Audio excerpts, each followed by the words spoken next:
ইতিহাস সাক্ষী লবণে কখনো পোকা ধরেনি, কিন্তু মিষ্টিতে প্রতিদিনই ধরে আবার পিঁপড়াও ছাড়ে না। মানুষ সোজা পথে চলতে চায় না, বাঁকা পথেই আগ্রহ বেশি। তাই তো মদ বিক্রেতাকে কোথাও যেতে হয় না, কিন্তু দুধওয়ালাকে বাজারে দাঁড়ে দাঁড়ে ঘুরতে হয়। আমরা সর্বদা দুধ বিক্রেতাকে বলে থাকি, দুধে জল মিশাননি তো? আর মানুষ মদে জল মিশে খায়। আজ পর্যন্ত মানুষকে এতটুকুই চিনলাম।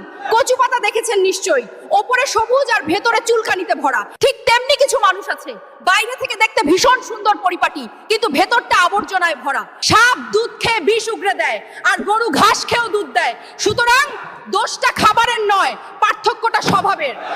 নিজের যোগ্যতা নিয়ে কখনো অহংকার করবেন না। মনে রাখবেন, পাথর কিন্তু নিজের ওজনের জন্য জলে ডুবে যায়। কি আজব দুনিয়া জানেন? যার চোখে ঘুম আসে তার কাছে ভালো বিছানা নেই, আর যার কাছে ভালো বিছানা আছে তার চোখে ঘুম নেই। যার মনে দয়া আছে তার কাছে দেওয়ার মতো কিচ্ছু নেই, আর যার কাছে দেওয়ার অনেক কিছু আছে তার দেওয়ার মতো মনটাই নেই।